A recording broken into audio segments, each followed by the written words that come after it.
কেমন আছো তোমরা? আশা করি তোমরা সবাই ভালো আছো। এই দীর্ঘদিন স্কুল বন্ধ রয়েছে, তোমাদের পড়াশোনার বেশ কিছু সমস্যা ছিল, কিন্তু তোমাদের এই সমস্যার মাঝেও সরকার তোমাদের জন্য একটা ব্যবস্থা করেছে, সংসদ টিভির মাধ্যমে ক্লাসের জন্য। আর এর সাথে আমরাও তার লেখে কিছু ক্লাস দিচ্ছি তোমাদের সুবিধার জন্য। যাও, আজকের এই ক্লাসে তোমাদেরকে স্বাগত।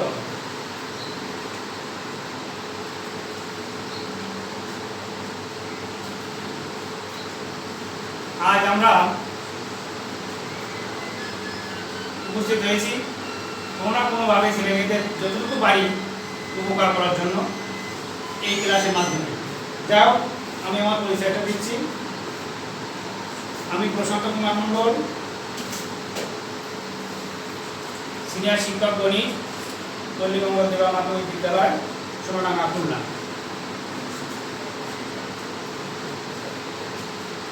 আজ আমরা যে ক্লাসটা নিতে যাচ্ছি, দেখো এখন যে ক্লাসটা আমরা নিব সেটা কিন্তু নবম শ্রেণীর পাঠ পরিচিতিরা।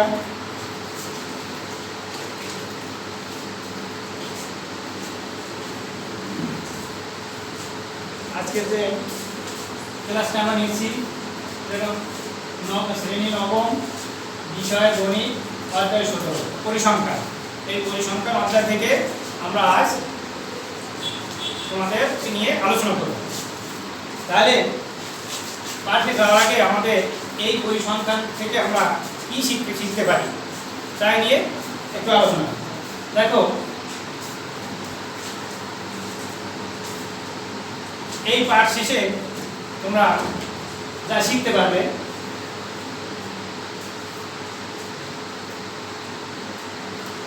প্রচুরক কি তা বলতে পারবে, প্রচুরক নির্ণয়ের সূত্র সম্পর্কে বলতে পারবে, প্রচুরক নির্ণয় করতে পারবে। এই যে কতগুলো আমরা তিনটে অপশন রাখছি এই জায়গায় প্রচুরকের জন্য, প্রথম হচ্ছে প্রচুরক কি, এই সম্পর্কে তোমাদের ধারণা হবে, তোমরা জানতে পারবে, শিখতে পারবে। প্রচুরক নির্ণয়ের সূত্র সম্পর্কেও তোমরা বলতে পারবে আর প্রচুরক নির্ণয় করতে পারবে। এখন দেখো, আমরা পরবর্তী পাঠে যাই। এখানে কতগুলো ছবি তোমরা দেখতে পাবে। এই যে ছবি, কতগুলো ফলের সংগ্রহ, অনেকগুলো ফল আছে, বিভিন্ন ফলের ফল এখানে দেওয়া আছে। এই ফল দিয়ে বিভিন্ন রকম খাদ্য তৈরি করা যায়। এখানে বিভিন্ন রকম খাবার, এই ফলগুলো দিয়ে ফল তো এক প্রকার খাবার, এখানে এই ফলগুলো দিয়ে আর কিছু কিছু খাবার এখানে তৈরি করা আছে। বিভিন্ন পদের ফল আছে এবং সাজানো আছে বিভিন্নভাবে। এখানে আছে কলা, আপেল, এই দিয়ে সাজানো আছে। এই বিভিন্ন প্রকার ফলের সংগ্রহ। এখানে এই বিভিন্ন প্রকার ফলের সংগ্রহকে আমরা কি বলবো? দেখো, এই আবার দেখো ফলের ছবিগুলো লক্ষ্য করো। এখানেও কতগুলো ফল আছে, বিভিন্ন প্রকার ফল আছে। এই ফল আছে আম, 3 জায়গা আছে আম। এই 4 জায়গা আছে আম, 5 জায়গা, 5 পদে আম আছে না, 5টা আম আছে। আর অন্যগুলো আছে কম কম। তাহলে কি হবে? এখানে যেটা বেশি বাসা থাকবে সেই জিনিসটাকে আমরা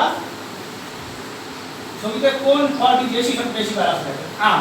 তাহলে এখানে প্রচুরক হবে আম।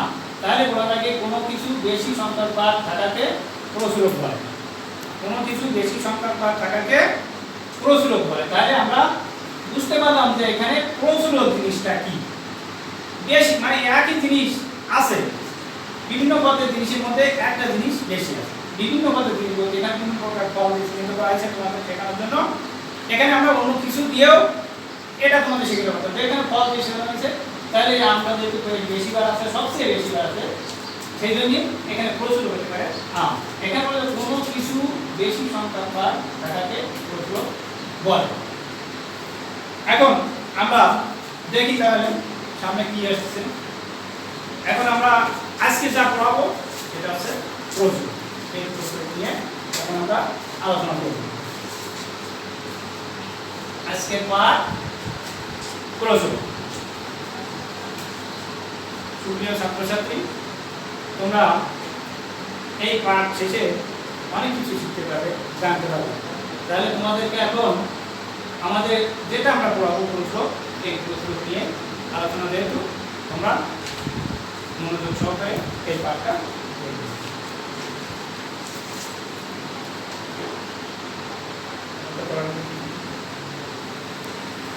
নিয়ে আলোচনা করবো।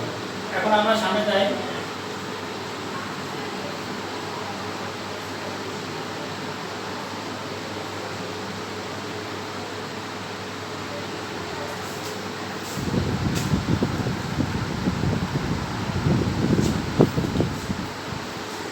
আমরা এখান থেকে প্রশ্ন চিহ্নিত করি। কতগুলো অবিন্যস্ত পত্র দেওয়া আছে এখানে দেখো, 29, 21, 33, 15, 27, 20, 30, 27, 15, 27, 22। এগুলো অবিন্যস্ত পত্র। এগুলো অবিন্যস্ত এই জন্য বলা হয়েছে যে এগুলো সঠিকভাবে সাজানো নেই, বিকৃতভাবে সাজানো আছে, এই জন্য এইগুলো অবিন্যস্ত পত্র। এখন অবিন্যস্ত পত্রগুলোকে আমরা বিন্যস্ত করে নেব এবং সেটা মানের ক্রম অনুসারে সাজাবো। দেখো এটা মানের ক্রম অনুসারে সাজাই আমরা বিন্যস্ত করি। মানের ক্রম অনুসারে সাজিয়ে দেখো, মানের ক্রম অনুসারে কতগুলো সাজিয়ে লক্ষ্য করো। এখানে দেখো 33 ক্রম, এখানে ক্রম দুই প্রকার আছে, ক্রম আর অধক্রম। এখানে আমরা অধক্রম বলতে বুঝি যে বড় থেকে ছোট করে ছোটভাবে সাজালে সেগুলো অধক্রম, আর মুক্তক্রম ছোট থেকে বড়। এখানে আমরা বড় থেকে ছোট আকারে সাজিয়েছি, তাহলে এটা আমরা অধক্রম অনুসারে সাজানো হয়েছে, মানের অধক্রম। যা 33, দেখো বড় আছে 33, তারপর আছে 30, তারপর আছে 27, 27 একাধিক বার আছে, দেখো 3 বার আছে, 27, 27, 3টে 27 আছে। তাহলে আমরা 27 3 বারই লিখলাম, আর 22, তারপর 20, তারপর আছে 15 আছে 2 বার। এখানে আমরা প্রচুর কোনটাকে চিহ্নিত করতে পারি। এখানে 27 3 বার আছে, এখানে 27 আর 15 2 বার আছে, তাহলে এখানে 27 আছে 3 বার, 15 আছে 2 বার, বাকি কতগুলো একবার করে আছে। তাহলে প্রশ্ন কি হতে পারে 27, কারণ 27 আছে সবচেয়ে বেশি সংখ্যক বার, এখানে প্রশ্ন করবে 27। এখন আমরা পরবর্তীতে যাই, এর সংখ্যাটা কি হতে পারে, প্রশ্নের সংখ্যাটা কি হতে পারে আমরা এখন বলি। কোন উপাত্তে যে সংখ্যাটি সবচেয়ে অধিক সংখ্যক বার থাকে তাকে যে সংখ্যাটি অধিক সংখ্যক বার কোন উপাত্তে, এই প্রত্যেকটাকে উপাত্ত বলা হয়। এই প্রত্যেকটা একটা উপাত্ত, এই উপাত্তগুলোর ভিতরে যে সংখ্যাটি সর্বাধিক বার আছে, সবচেয়ে বেশি বার আছে, সেকে বলতে। তাহলে এখানে 27 আছে, এখানে বলতে হবে 27। আমরা পরবর্তী পাঠে যাই। পরবর্তী পাঠে কি আছে দেখো,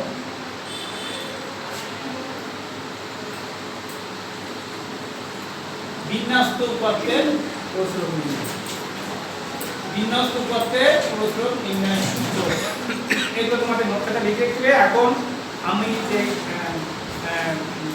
কথাগুলো বলছি এবং আমরা যেটা অঙ্কটা এখানে আসবে, এখন অঙ্কটা আমরা করবো, এগুলো তোমাদের এখানে বলা আছে, নোটটা তোমাদের লিখে রাখতে হবে। এখানে প্রশ্ন নির্ণয়ের সূত্র দেওয়া হয়েছে, L plus A1 by A1 plus A2 x।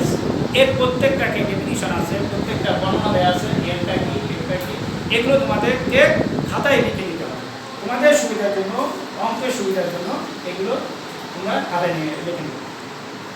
তাহলে আমরা দেখি এইগুলো বর্ণনা কি এখানে দেওয়া আছে। দেখো এখন আছে এল, এলটা কি আছে এখানে, প্রচুরক শ্রেণী নিম্ন সীমা। এলটা আছে প্রচুরক শ্রেণীর নিম্ন সীমা। A1 আছে প্রচুরক শ্রেণীর গণসংখ্যা মাইনাস তার পূর্ববর্তী শ্রেণীর গণসংখ্যা। আমরা একটা উপাত্ত আনবো এখানে একটা সাজাইয়ে, তারপরে আমরা অঙ্কটা দেখব। তার আগে এই যে সংকেতগুলো আছে, সংকেতগুলোর পর্যন্ত যে ধারণা সেটা তোমাদের দরকার। সুপ্রিয় ছাত্রছাত্রীবৃন্দ, তোমাদেরকে এই জিনিসগুলো অবশ্যই খাতায় লিখে নিতে হবে, তা নাহলে অঙ্ক করার সময় তোমার হাতে বলে দিতে পারবে। কারণ এগুলো খাতায় লেখা থাকলে তোমাদের অঙ্ক করার সময় সুবিধা হবে। এবং সূত্র মনে রাখতে গেলে এর সূত্র কোনটা কি নাম কীভাবে কী করা হবে এটা অবশ্যই তোমাদেরকে লিখে নিতে হবে বারবার পড়ার জন্য। তাহলে আমরা পরবর্তীতে আসি। দেখো, যে শ্রেণীতে সর্বাধিক গণসংখ্যা থাকে তাকে প্রচুরক শ্রেণী বলে। আমরা এখানে শ্রেণী বিন্যাস উৎপত্তির প্রথম শ্রেণী প্রচুরক শ্রেণী হলে এর আগে শ্রেণী গণসংখ্যা শুরু করবে। এইখানে একটা দুটো সংখ্যা দেওয়া হয়েছে, এই জন্যই এই অঙ্ক, এর যে অঙ্ক আছে এই বিন্যাস উৎপত্তির যে অঙ্কগুলো তোমরা করবে, এই অঙ্কগুলো করতে গেলে একটা সমস্যা হবে। সেই সমস্যা যাতে না হয় তার জন্য এই সংখ্যাগুলো এখানে বলা হয়েছে। যে শ্রেণীতে সর্বাধিক গণসংখ্যা থাকে তাকে প্রচুরক শ্রেণী বলে। যেহেতু বিন্যাস উৎপত্তি আমরা আগে যেটা আলোচনা করলাম অবিন্যস্ত, সেটা তো সাজাই নিচ্ছে, এখানে বিন্যাস উৎপত্তি মানে সাজানো আছে। এখন শ্রেণী বিন্যাস উৎপত্তির প্রথম শ্রেণী প্রচুরক শ্রেণী হলে এর আগে শ্রেণী গণসংখ্যা শূন্য করতে হবে। এই জিনিসটা বুঝতে গেলে তোমাদের একটু সামনে যেতে হবে। আমরা যে অঙ্কটা করবো সেই অঙ্কটা আসে এই যে একটা অঙ্ক আছে বিন্যাস উৎপত্তির প্রচুরক নির্ণয় করে কি হবে। এখানে সিঙ্গুলারিটি আর গণসংখ্যা। সিঙ্গুলারিটি আছে 31 থেকে 40, 41 থেকে 50, 51 থেকে 60, 61 থেকে 70, 81 থেকে 80, 81 থেকে 90, 90। এখানে গণসংখ্যা প্রথমটা গণসংখ্যা আছে 31 থেকে 40 এর গণসংখ্যা আছে 4, মানে 31 থেকে 40 এর নিচে 4টি গণসংখ্যা আছে। আবার 41 থেকে 50 ভিতরে আছে। এইরকম ভাবে এই 91 থেকে 100 পর্যন্ত কতগুলো গণসংখ্যা আছে, এই গণসংখ্যার ভিত্তিতে আমাদের প্রচুরক নির্ণয় করতে হবে। তাহলে এখানে আছে সর্বাধিক গণসংখ্যা কোন শ্রেণীতে আছে, কোন শ্রেণীতে সর্বোচ্চ গণসংখ্যা সবচেয়ে বেশি গণসংখ্যা আছে 4, 8, 10, 12, 9, 5। কোন শ্রেণী, কোন শ্রেণী এইগুলো উত্তর বলে শ্রেণী বিভক্তি আছে। এইখানে দেখো 61 থেকে 70 এর ভিতরে গণসংখ্যা শ্রেণীতে গণসংখ্যা বেশি আছে। আচ্ছা, তাহলে প্রচুরক 61 থেকে 70 শ্রেণীতে অবস্থিত। আমরা পরবর্তীতে যাচ্ছি। তাহলে এবার ওই অঙ্কটা থেকে আমরা আসছি l সমান 61। l সমান 61 হয়েছে। দেখো আমরা পুরো ব্যাখ্যা আবার যাই। l সমান 61, দেখো এখানে প্রচুরক শ্রেণীর নিম্ন সীমা l ছিল, প্রচুরক শ্রেণীর নিম্ন সীমা এখানে 61, প্রচুরক শ্রেণীর নিম্ন সীমা আছে 61। তাহলে 61 l হলো 61 আর a কোন মানে প্রচুরক শ্রেণীর গণসংখ্যাকে তার এক ঘর উপরে গণসংখ্যা বিয়োগ, সেটাই ওখানে লেখা আছে আমাদের ডেফিনিশনে যা ছিল তাই। মনে রাখতে 12 থেকে 10 বিয়োগ 2 আর f হচ্ছে গণসংখ্যা যেটাতে বেশি তার থেকে এক ঘর নিচে গণসংখ্যা শ্রেণী বিস্তারিত গণসংখ্যা সেটা বিয়োগ করলে যা 12 থেকে 9 বিয়োগ করে 3 আর এই হচ্ছে শ্রেণী বিস্তার। শ্রেণী বিস্তারিত বলতে তোমরা এখানে শ্রেণী বিস্তারটা আছে 31 থেকে 40। এই 31 আমরা যদি 31, 32, 33, 34 এটা হিসাব করি তাহলে 40 10 হয়। 31 থেকে 40 পর শ্রেণী বিস্তার আছে 10 এখানে শ্রেণী বিস্তার। এখন আমরা ওই যে সূত্রটা আমরা মানটা বসাই দিচ্ছি। এই যে সূত্রটা এখানে আছে সূত্রটা সেই সূত্রটা এখানে আছে l plus f1 plus f2 divide. এখন l এর মানটা কত আছে এখানে 100। সুপ্রিয় শিক্ষার্থীবৃন্দ, তোমরা মনোযোগ সহকারে এই অঙ্কটা দেখবে। এখানে আমরা কিন্তু মূল অঙ্কে চলে এসেছি। এখন আমরা কোনটা যে কি নাম সেটা সম্পর্কে ধারণা পেয়েছি। এখন মূল অঙ্কটা এখানে মান দেয় প্রশ্নের সূত্রে মানটা বসালে আমরা সঠিক অঙ্কটা উত্তর পেয়ে যাবো, মানে সঠিক সমাধানটা পেয়ে যাব। তাহলে আমরা এই মানটা এই প্রচুর এই সূত্রের ভিতরে এই মানগুলো বসাচ্ছি। এর মান 61 প্লাস এই f1 এর মান 2 বের করেছি, f2 এর মান f1 এর মান 2, f2 এর মান 3 আর f এর মান 10। এখানে মানগুলো বসাই দিয়ে ক্যালকুলেশন করেছি আমরা, ক্যালকুলেশন করে 65 আসছে। তাহলে আমাদের এই অঙ্কটা সমান হচ্ছে কত 65। এখন আমরা এই সংখ্যা যে অঙ্কটা করলাম, যে অঙ্কটা যে মানটা হচ্ছে 65। তাহলে আমরা কি হবে, আমরা কোন যে অঙ্কটা করলাম মনে হয় তোমরা মোটামুটি এটা সম্পর্কে একটা ধারণা পেয়েছো। এই নিয়ে তোমরা বাড়িতে করতে পারবে। এখন আমরা বেশি আলোচনা যাব না। এখন তোমাদের আমি বাড়ির কাজ দেব, তোমরা এই অঙ্কগুলো বাড়িতে করবে। আমরা সামনে ক্লাসে এই অঙ্কগুলো তোমরা যাতে করে আনতে পারো, আর না পারলে তো আমরা তোমাদেরকে বুঝাই দেবো। এখন যেহেতু ক্লাসটা অনলাইন হচ্ছে তবুও তোমরা চেষ্টা করবে আমরা তোমাদের সমস্যাগুলো সমাধান করার চেষ্টা করব। এখন এই বাড়ির কাজটা তোমরা দেখে নাও। এটা এইগুলো তোমাদের দেখে নিতে হবে, মানের পূর্ণ অনুসারে সাজিয়ে প্রস্তুতি ম্যাপ করতে হবে। তারপরে 5 শ্রেণী ব্যক্তিদের সারণী তৈরি করে প্রতিরোধ নির্ণয় করতে হবে। এইগুলো তোমাদের পরে আমি বলবো।